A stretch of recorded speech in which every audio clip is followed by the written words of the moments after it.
Hi, today we are going to consider the derivation of some of our basic derivative rules.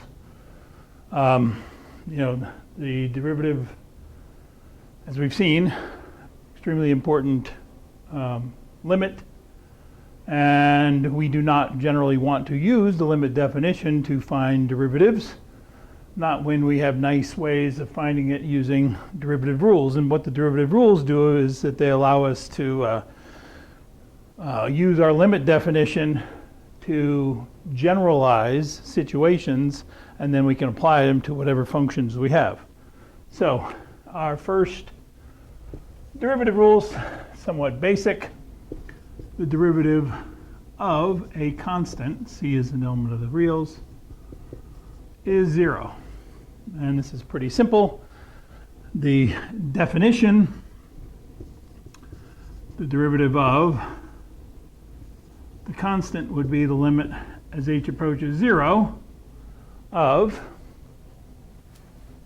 my functional value is always c, no matter what input I put, because it's a constant function. So f of c plus h, well, let me actually, is f of x plus h minus f of x divided by h. This is our basic definition for the derivative, and this would be the limit as h approaches 0 of the functional value is always constant no matter where I am, so f of x plus h is always c, and f of x is always c.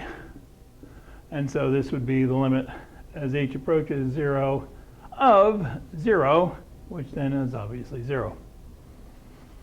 Okay, remember h is approaching 0, and so even though this expression doesn't exist when h equals 0, we never actually equal 0 because we're approaching. So this is always 0 for any value of h not 0. And that's all that matters. Our second derivative rule is the derivative of a constant times some function. We often have a constant times some function, and while we will see later on how to deal with functions, the important part here is that this constant, how to deal with that is rather simple. And so again, my constant is a real number. This would equal the limit as h approaches 0 of f of x plus h minus f of x, all divided by h. My function is c times f of x. I really should put, let me make this a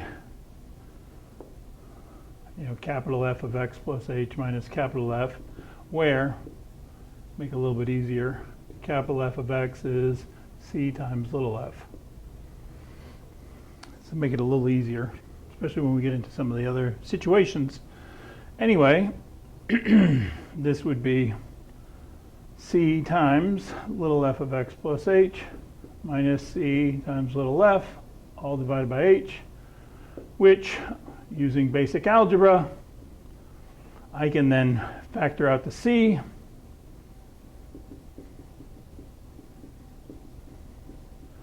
And notice c has absolutely nothing to do with my limit. My limit is in terms of h. And so therefore this, let's put it this way, this c can actually go in front of the limit. And so this is c times the limit as h approaches 0, f of x plus h minus f of x, all divided by h, which is c times the derivative.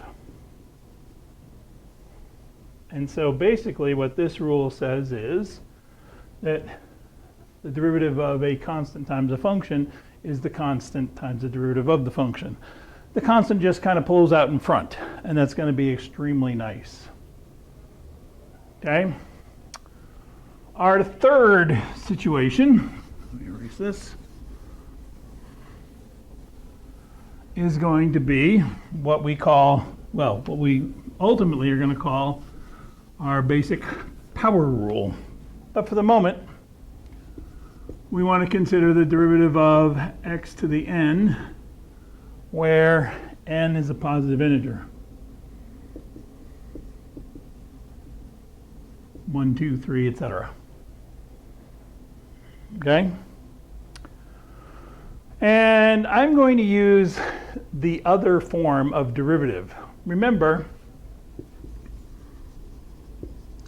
while we defined f prime of x to be the limit as h approaches 0 of f of x plus h minus f of x divided by h, this is also, well, I should say f prime at some value a then would be the limit as h approaches 0 of f of a plus h minus f of a divided by h. And another way of writing this would be the limit as x approaches a of f of x minus f of a over x minus a. These are two ways of saying exactly the same thing.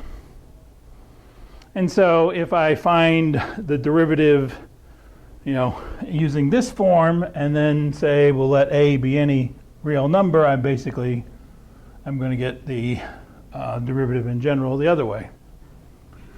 So let's consider this form. And so let's find the derivative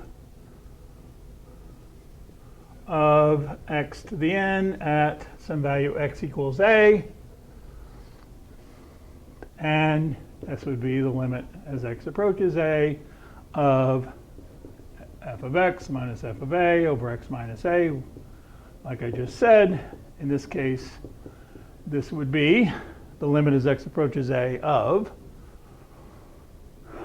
x to the n minus a to the n over x minus a. Now, the reason why I wanted to look at this form is because now I can do some algebra. This is easier algebra than the other way. And it turns out it's actually pretty easy to show.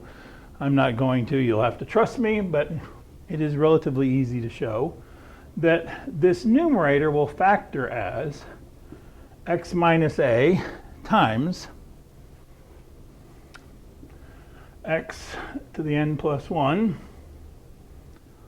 plus a x to the n plus 2, n minus 1, sorry, x to the n minus 2, what I wrote originally didn't make any sense,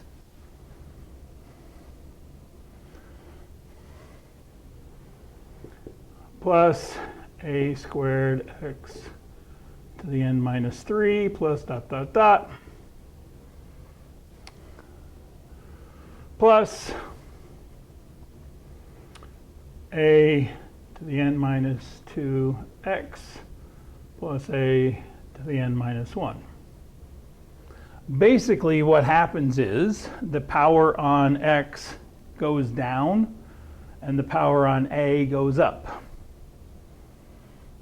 And they're combined always have a total power of n minus 1. And if you don't believe that this works, you can kind of multiply it out. Obviously, this is going to give me x to the n, and then when I multiply, this is going to give me a times x to the n minus 1, x times x to the n minus 2, and this is going to give me a negative a times x to the n minus 1, so they'll cancel each other out. And all my middle terms are going to cancel each other out. So that's kind of why this works. Again, if you think about it and work it out, you should see that it actually does factor this way. The nice thing then is that, of course, then I can get rid of my problem. And we get the limit as x approaches a of x to the n minus 1 plus a x to the n minus 2 plus a squared x to the n minus 3, etc. We continue on. And as I said, the combined power has to be n minus 1. So if I have a to the n minus 2, it's x to the first plus a to the n minus 1. And so notice here when x approaches a, there's no problem, so I can let x approach a. This would be a to the n minus 1 plus a to the n minus 1 plus a to the n minus 1 plus dot, dot, dot. Every one of these come out to be a to the n minus 1. And if we were to count the number of these, there would be n terms. So this then comes out to be n a to the n minus 1. And so extending that, basically what we have is then, and I'm going to write this right in the middle for the moment, the derivative of x to the n is n x to the n minus 1. This is our basic power rule. Now, again, I only showed this, assuming you believe my algebra, I only showed this when n was a positive integer.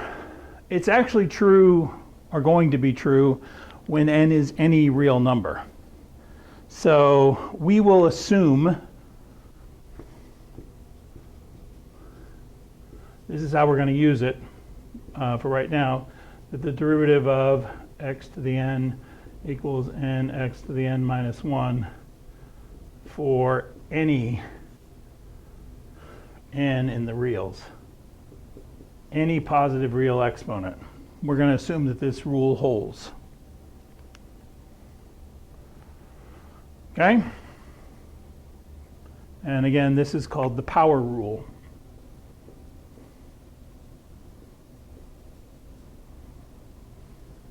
Allows us to take the derivative of any power function.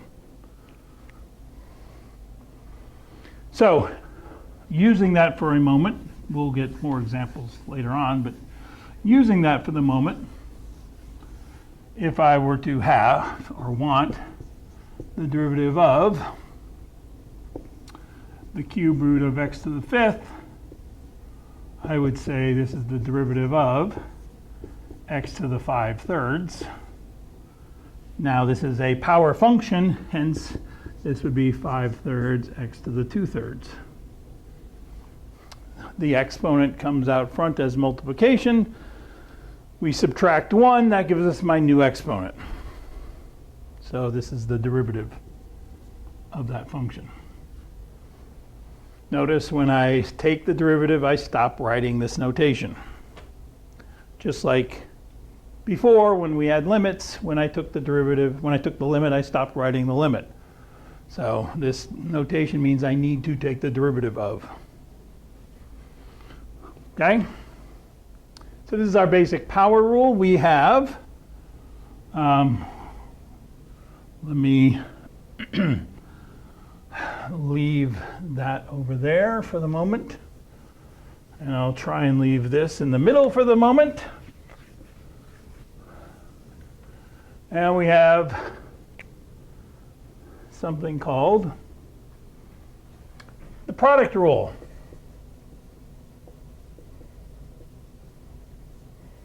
And hopefully you would guess that this would mean that it's the rule that we need when we take the derivative of a product of two functions. So the derivative of well, I'll do this. F of x times g of x is not equal to the derivative of f of x times the derivative of g of x.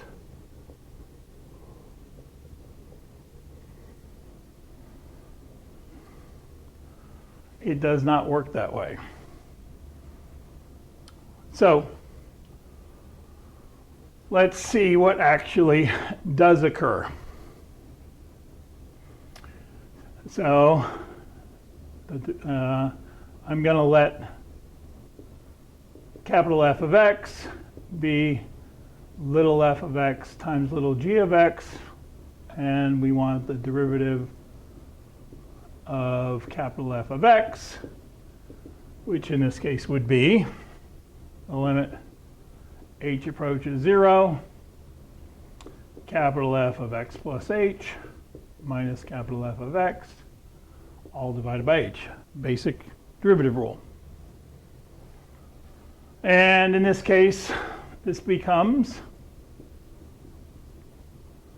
since capital F is little f times little g, this becomes little f of x plus h, little g of x plus h, minus little f of x, little g of x, all divided by h.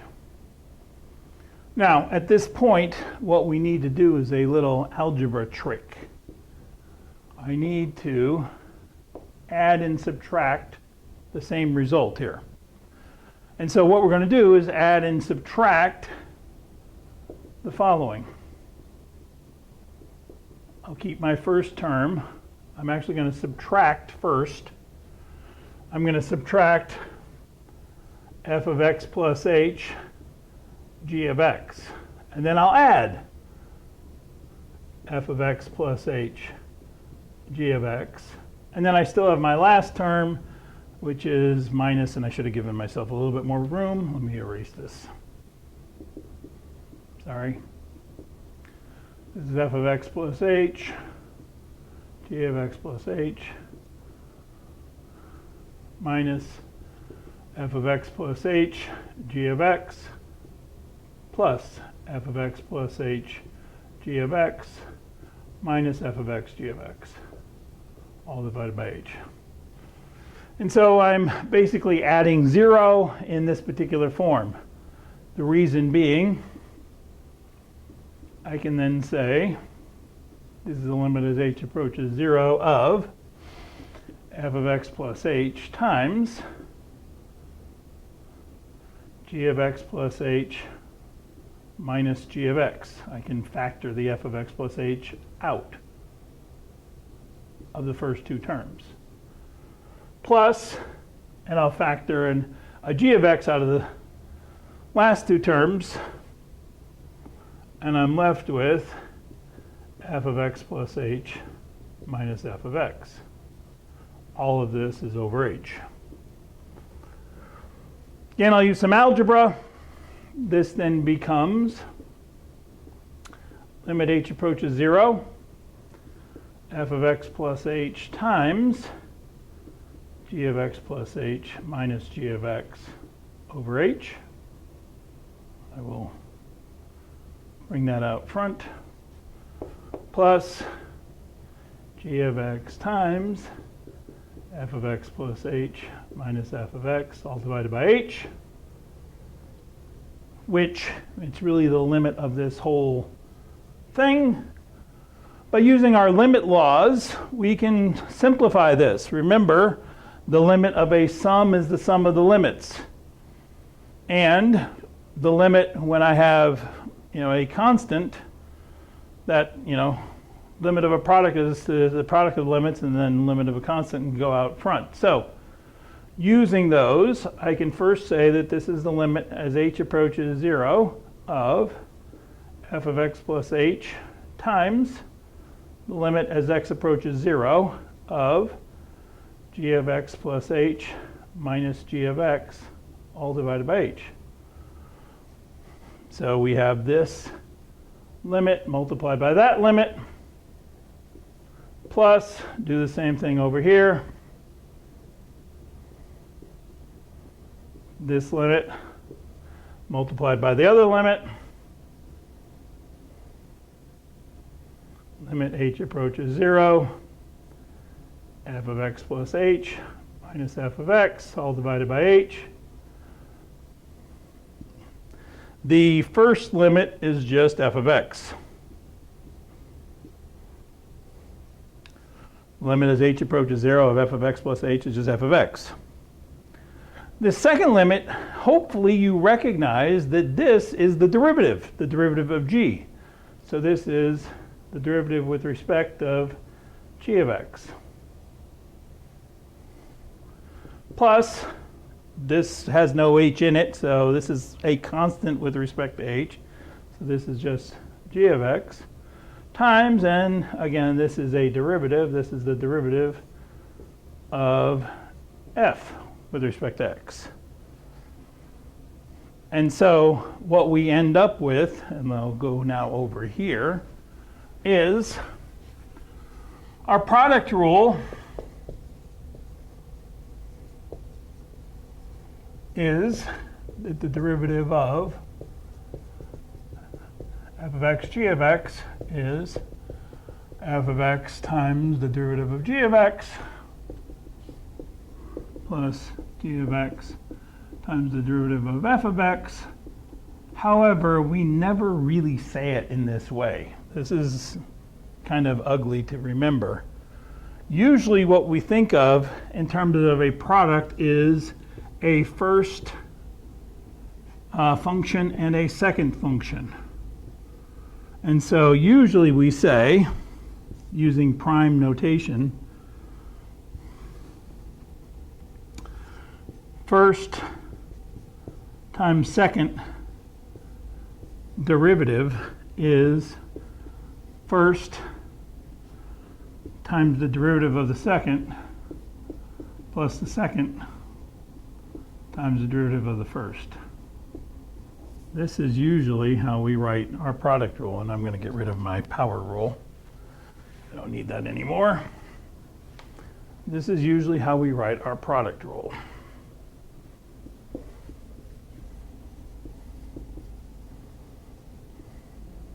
Okay?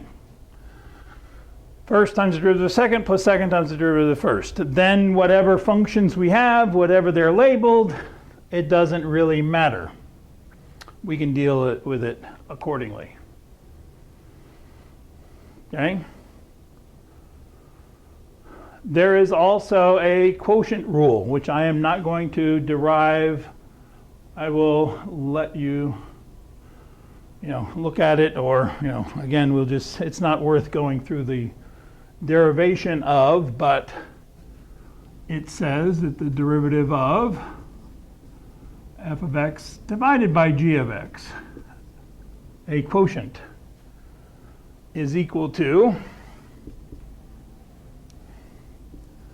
g of x times f prime of x minus f of x times g prime of x over g of x quantity squared. Again, you kind of have to do it similar to what I did here with the product rule, but also we never really think of it in this way. Think of it as the derivative of a top function over a bottom function. And that is the bottom times the derivative of the top minus the top times the derivative of the bottom all over the bottom squared. This is our basic quotient rule. Okay? Bottom times the derivative of the top minus top times the derivative of the bottom all over the bottom squared.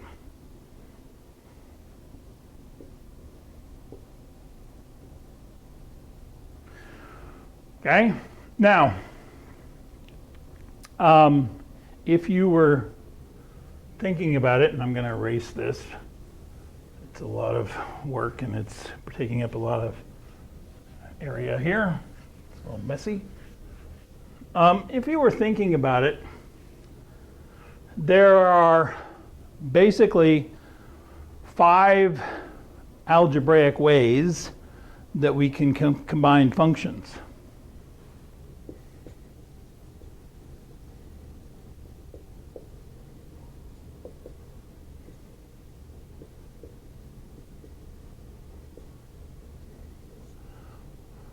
Those being addition, subtraction, multiplication, division, and the 5th is composition.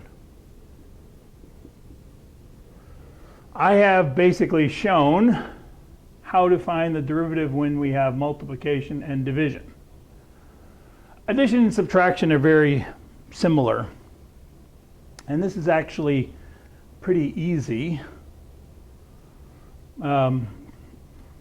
And composition we'll get to later. We'll consider later. But in terms of addition and subtraction, it turns out that the derivative of f of x plus or minus, either way, g of x is equal to the derivative of f of x plus or minus, whichever we have, the derivative of g of x. And so addition and subtraction work very nicely. This is our addition rule. You should try this. You should see if you can show this. It's very straightforward.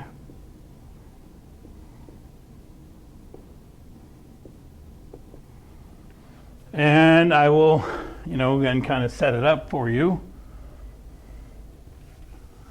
What you would want to do is we would let capital F of x, the simplest way is to be little f of x plus little g of x, and consider the derivative of capital F, which would be the limit as h approaches 0 of capital F of x plus h minus capital F of x, all divided by h. And then, just like I did before, substitute in, your what you have here for capital F. That's going to be, little f plus little g. And in this case, the algebra is very simple, and you should be able to show that we get the result that we want. This is the derivative of f of x plus the derivative of g of x. Okay? So, see what you can do with that. And we will look at some specific examples using these rules coming up.